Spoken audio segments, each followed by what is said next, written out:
사랑하는 성도 여러분, 오늘도 여러분의 모든 길 가운데 주님과 동행하시는 축복이 있기를 소망합니다.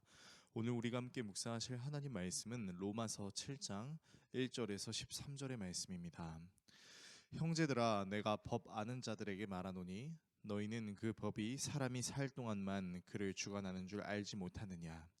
남편 있는 여인이 그 남편 생전에는 법으로 그에게 매인 바 되나 만일 그 남편이 죽으면 남편의 법에서 벗어나느니라.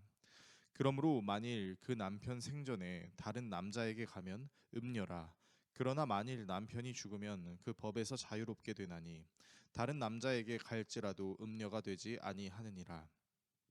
그러므로 내 형제들아, 너희도 그리스도의 몸으로 말미암아 율법에 대하여 죽임을 당하였으니 이는 다른 이 곧 죽은 자 가운데서 살아나신 이에게 가서 우리가 하나님을 위하여 열매를 맺게 하려 함이라.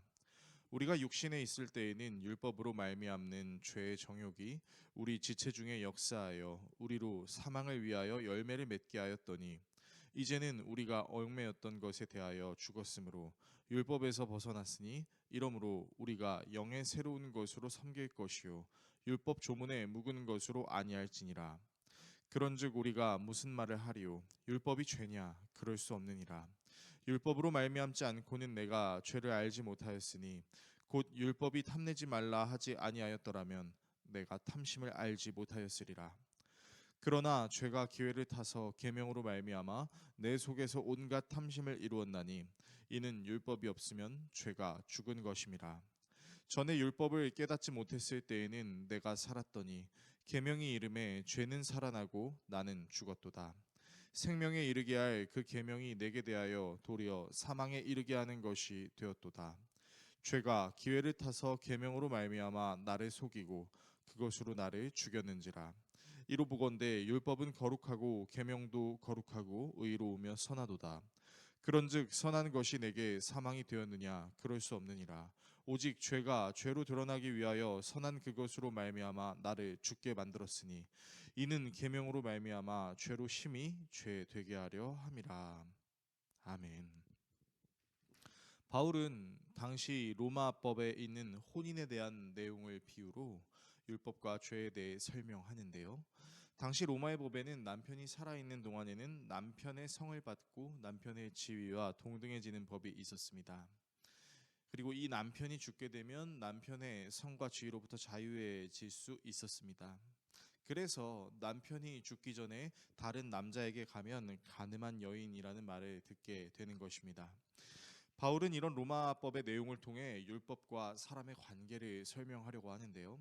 이전에는 사람이 율법이라는 전 남편 안에 있었지만 이제는 예수 그리스도라는 새 남편과 함께 우리의 옛사람이 죽고 율법으로부터 자유함을 얻고 율법의 완성이신 예수님의 은혜를 얻었다라는 이야기를 하는 것입니다. 율법의 완성이신 예수님이 오시기 전 남편인 율법의 역할은 거울과 같았습니다. 사람이 자기 몸에 묻어 있는 것을 스스로 볼 수 없어서 무엇이 묻었는지를 보기 위해 거울을 보는 것처럼 율법은 우리 몸에 있는 죄의 욕정이 무엇인지를 알게 해줬습니다. 즉 율법 자체가 나쁜 것이 아니라 율법으로 인해 내 안에 죄가 있다는 것을 알게 되는 것을 바울은 설명하는 것이죠. 그리고 사람은 율법을 통해 자기 내면에 있는 탐심을 발견하지만 그 탐심을 이겨낼 수 있는 힘이 자신에게 없다는 것을 또한 알게 되고 결국 그것이 자신을 죽음에 이르게 하는 것임을 이야기하고 있습니다.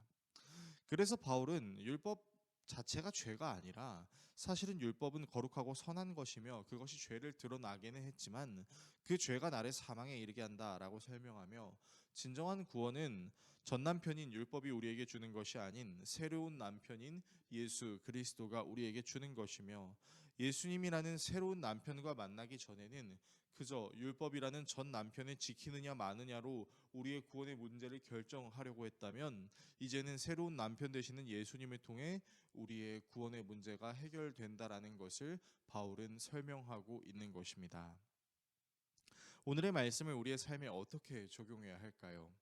바울의 설명처럼 율법 자체에는 죄가 없습니다. 오히려 그것은 선한 것이고 마치 거울과 같아서 우리에게 어떤 죄가 있는지를 선명하게 드러내 줍니다. 문제는 그 죄를 직면했을 때 이길 수 있는 힘이 우리에게 없다라는 것입니다. 예를 들어 설명해 보겠습니다. 어떤 사람이 술을 마실 때 문제를 일으킵니다. 이 사람은 술이 나쁘다는 사실도 알고 있습니다. 그리고 되도록 마시지 말아야 한다라는 것도 알고 있습니다. 그런데 아이러니한 것은 술을 마시지 말아야 된다라는 생각을 하면 할수록 도리어 술을 먹고 싶은 생각이 든다라는 것입니다. 하진 말아야지라는 생각이 도리어 하고 싶다라는 생각을 들게 만드는 것이죠. 이 문제를 해결하기 위해서는 어떻게든 금욕하고 다른 생각을 해보고 나만의 법칙을 만들어서 해결하려고 해도 쉽게 해결되지 않는다는 것입니다. 그래서 하나님이 만드신 선한 율법이 있음에도 불구하고 사람들은 이 율법을 통해 율법주의를 만들어낼 수 있습니다. 그리고 자신이 만든 율법주의를 지키면 마치 문제가 해결될 수 있다라고 생각하기도 합니다. 그리고 그 율법주의는 또 다른 죄의 문제를 우리에게 야기시키기도 합니다.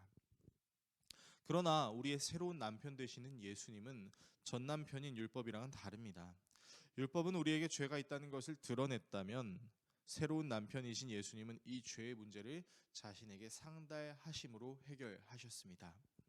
그래서 우리의 죄의 문제는 우리의 노력에 따라 그 결과가 달라진다라고 이야기하기보다는 예수 그리스도의 은혜로 해결할 수 있다라고 말할 수 있고, 이 은혜에 충만한 상태가 되었을 때 우리는 우리를 괴롭히는 죄의 문제로부터 자유해질 수 있게 되는 것입니다. 우리 모두가 이 사실을 바로 알므로 율법주의에서 벗어나 율법의 완성이신 예수님을 통해 참된 자유를 누리는 은혜가 있기를 예수 그리스도의 이름으로 축원합니다. 기도하겠습니다. 우리를 사랑하시는 하나님, 율법주의는 우리에게 자유를 주기보다는 도리어 우리로 하여금 그 죄를 이길 수 없다라는 것을 깨닫게 합니다. 하지만 새로운 남편이신 예수 그리스도의 은혜의 충만함은 오히려 우리를 죄로부터 자유케 합니다. 이 사실을 기억함으로 오늘도 주님과 동행하며 나를 괴롭히는 죄의 영역으로부터 자유의 은혜를 누릴 수 있는 우리 모두가 되게 하여 주십시오.